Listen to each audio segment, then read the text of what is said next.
Et si, cette fois-ci, l'histoire du Burkina Faso refusait tout retour en arrière?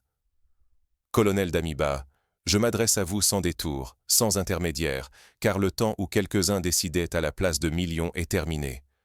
Assez de ces coups d'État qui n'apportent que des cicatrices profondes au peuple burkinabé. Assez de ces ambitions personnelles qui brisent l'avenir de toute une nation. Le peuple souffre. Chaque jour, ce sont des familles brisées, des villages déplacés, une jeunesse privée d'espoir. Cette souffrance n'est pas une donnée abstraite. Elle est ressentie dans chaque foyer, sur chaque route, dans chaque silence. Jusqu'à quand faudra-t-il sacrifier la stabilité sur l'autel des intérêts particuliers? La vérité ne se négocie plus. Ce qui se joue aujourd'hui dépasse les calculs, dépasse les stratégies de couloir. Le pouvoir n'appartient plus à un homme, à un uniforme, ni à une poignée de décideurs isolés. Il appartient à un peuple debout, qui réclame clarté, discipline, responsabilité. Colonel Damiba, la légitimité ne s'arrache pas par la force, elle s'entretient par l'écoute et l'action au service du bien commun. Votre pouvoir, aujourd'hui, est remis en question. Non parce que le poste vous est contesté, mais parce que la confiance du peuple s'est effritée. Quand la nation doute de ceux qui la dirigent, il ne reste plus qu'un chemin, reconnaître ses fautes et choisir la voie de la responsabilité collective. Trop longtemps, l'histoire du Burkina Faso a été rythmée par des ruptures brutales, des transitions imposées, des promesses envolées. Mais cette fois, la patience du peuple a des limites. Nous sommes à un carrefour décisif. Continuer le cycle infernal ou bâtir, enfin, un futur stable et digne. Si la spirale des coups d'État se poursuit, c'est le chaos qui menace, la division qui s'installe, la confiance qui disparaît à jamais. L'avenir de millions de Burkinabés, la réputation de toute une nation, tout cela est en jeu. Colonel Damiba, il n'y aura pas de pardon pour la répétition de l'échec, ni d'excuse pour le refus d'assumer. Aujourd'hui, ce n'est plus une question d'autorité, mais de légitimité.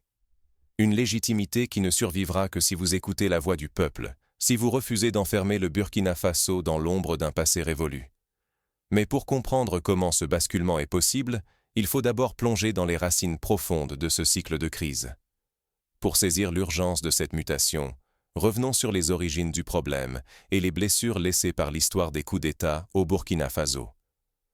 Comment un pays bascule-t-il du rêve de révolution à la lassitude du chaos? Voilà la question qui hante aujourd'hui le Burkina Faso. Entre espoir immense et échecs répétés, la nation vit au rythme d'une alternance sans fin. À chaque promesse de changement succède la désillusion. À chaque prise de pouvoir par la force, une nouvelle déception. Le peuple burkinabé a longtemps cru à l'alternance salvatrice. À chaque coup porté à l'ancien régime, il s'est levé avec la conviction qu'une ère nouvelle s'ouvrait. Mais, à maintes reprises, l'espoir s'est brisé sur le mur des promesses non tenues. Ceux qui se présentaient en sauveurs n'ont su apporter ni la paix ni la justice tant attendue. Dans les discours, la sécurité était garantie. Mais sur le terrain, la réalité est tout autre. Des villages entiers se sont vidés après les attaques. Des familles ont dû fuir pour survivre. Et l'armée elle-même se retrouve divisée, minée par les luttes internes et le manque de vision commune. La confiance, qui était la plus précieuse des monnaies, s'est érodée à force d'attendre sans jamais voir la lumière au bout du tunnel. Ce n'est plus de la patience, c'est désormais de la lucidité. Le peuple a compris que les slogans ne font pas une nation forte, que les calculs personnels n'apportent que la confusion et l'instabilité. Il exige aujourd'hui des comptes, de la clarté, une responsabilité totale de ceux qui se prétendent guides ou protecteurs. Face à cette lassitude, le risque n'a jamais été aussi grand. Si l'instabilité continue, le Burkina Faso ne sera que l'ombre de lui-même. Un État fracturé, vulnérable, où la violence chronique devient la norme, où la souveraineté s'effrite sous le poids des divisions et des ambitions mal placées. Mais alors, face à ce constat amer, où se trouve la racine du problème? Qu'est-ce qui empêche réellement le peuple et ses dirigeants de créer l'unité et la stabilité tant recherchées? Pour comprendre la véritable source de ce mal, il faut plonger au cœur des mécanismes qui minent la confiance et empêchent l'émergence d'une gouvernance authentique. Et si le plus grand danger venait de l'intérieur, de la confusion entre service public et ambition personnelle. Voilà la vraie fracture qui menace notre nation aujourd'hui. Ce n'est plus un ennemi venu de l'extérieur qui met notre avenir en péril, mais bien nos propres divisions, alimentées par la soif de pouvoir et les calculs personnels. À chaque tentative de coup d'État, c'est l'État tout entier qui vacille.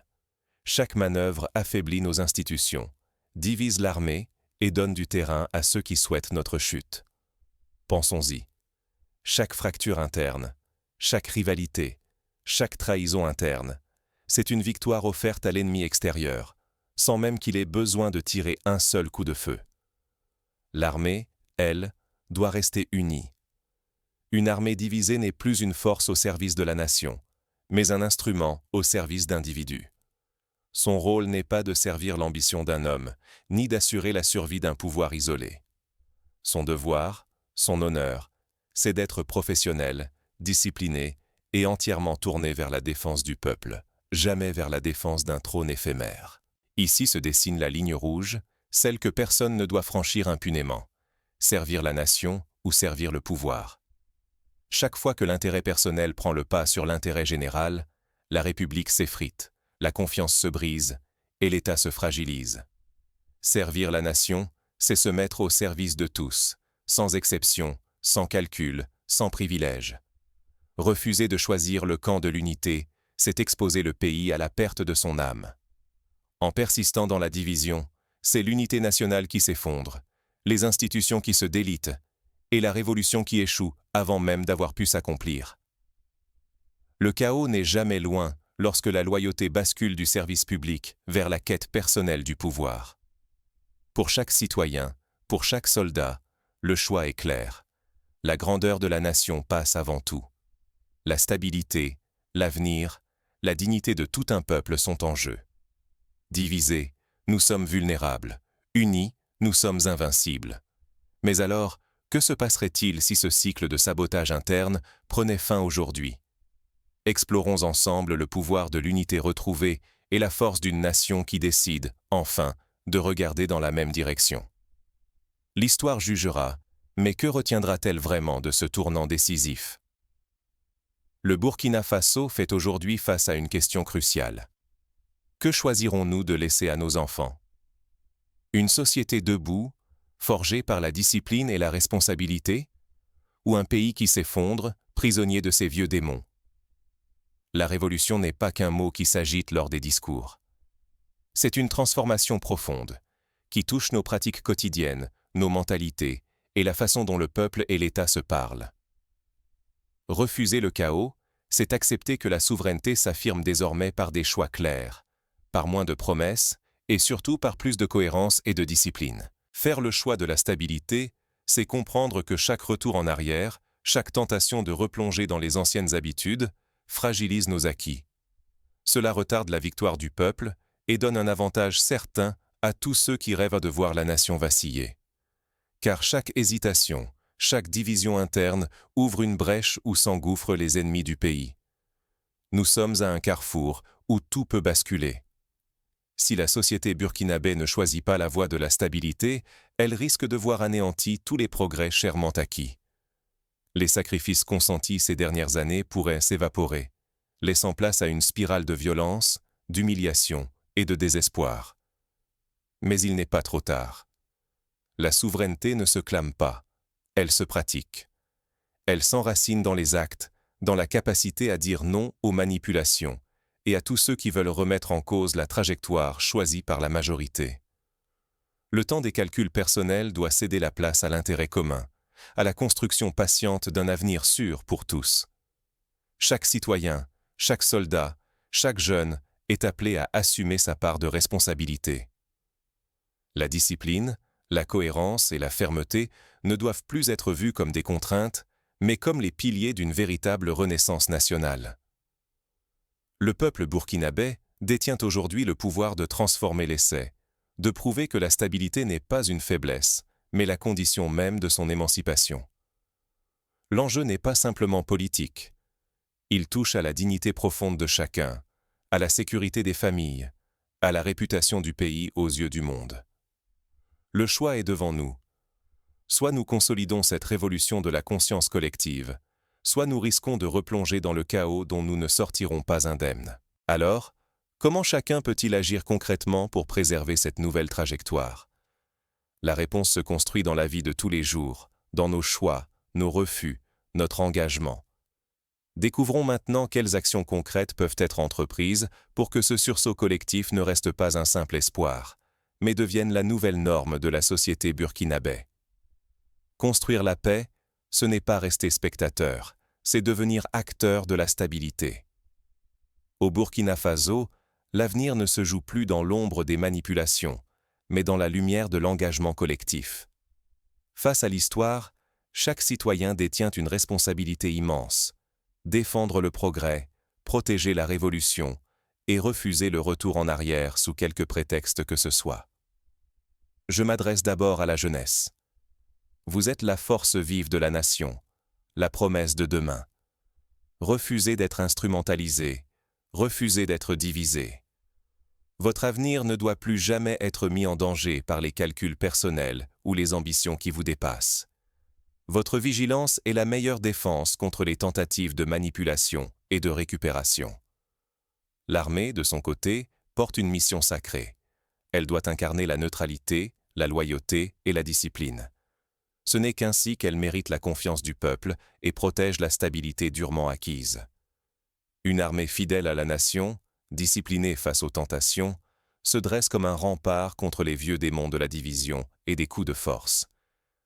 Mais la force d'un peuple ne se mesure pas seulement à ses institutions. Chaque citoyen, par son courage et son engagement, devient le gardien de la révolution. Refuser la manipulation, c'est refuser de voir son pays sombrer dans les erreurs du passé. C'est choisir, chaque jour, de défendre les valeurs de justice, de liberté et de paix, pour soi-même et pour les générations à venir. Rappelons-le, si nous abandonnons la mobilisation citoyenne, nous laissons la porte ouverte aux faiblesses d'hier et aux ambitions destructrices. Ce serait offrir à ceux qui rêvent de chaos une victoire facile. Le silence et l'indifférence sont parfois les plus grands dangers pour une nation en quête de stabilité. L'unité, la discipline et la vigilance ne sont pas des slogans, mais des armes de construction massive pour l'avenir.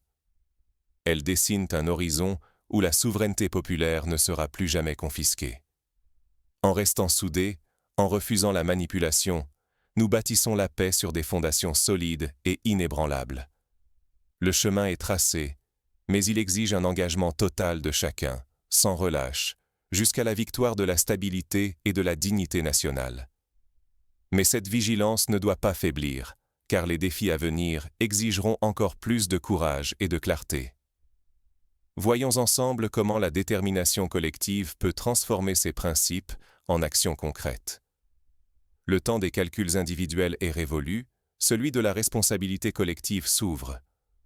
Le peuple du Burkina Faso a choisi d'avancer, non par orgueil, mais par une volonté inébranlable de se réinventer. Désormais, chaque citoyen, chaque responsable, chaque soldat doit porter cette page nouvelle avec honneur et sans faillir. Nous sommes arrivés à un carrefour où revenir en arrière, céder à la tentation d'un retour aux pratiques d'hier, ce n'est pas seulement risquer de répéter les erreurs, c'est mettre en péril tout ce que la nation a reconstruit avec peine et courage. Tenter de replonger le pays dans les manipulations, les calculs secrets ou les coups de force, c'est menacer l'honneur, la sécurité et la dignité de tout un peuple. À présent, la seule voie qui s'impose, c'est celle de la discipline partagée, du respect mutuel et de la fidélité à la parole donnée au peuple. Chacun doit comprendre que la légitimité ne se décrète plus dans l'ombre. Elle se gagne à la lumière, par l'écoute, la transparence et l'action responsable. Ce nouveau chapitre ne sera pas écrit par des hommes seuls, par des ambitions isolées ou par la peur. Il sera porté par un engagement collectif, celui de défendre ensemble l'avenir, l'unité et la souveraineté du Burkina Faso. La stabilité, l'unité et la paix ne sont plus des rêves. Ce sont des exigences vitales que nul n'a le droit de sacrifier sur l'autel de ses intérêts personnels. Le moment est venu de tourner la page des divisions et des doutes, de ne plus regarder en arrière, mais de marcher, résolument, vers demain. L'histoire observe, et chacun sera comptable de son choix. contribuer à la construction d'un pays debout ou précipiter la nation dans l'incertitude et la honte. La responsabilité n'appartient plus à quelques-uns. Elle est désormais entre toutes nos mains. C'est ensemble, sans faiblir, que nous garantirons la sécurité, l'honneur et la dignité de notre pays. Refuser ce devoir, c'est laisser le chaos l'emporter sur l'espoir. La nouvelle ère s'ouvre, et la voix du peuple est le seul rempart contre les dérives du passé. Soyons à la hauteur de cette confiance, soyons la génération qui aura défendu la stabilité au prix du courage et de la lucidité.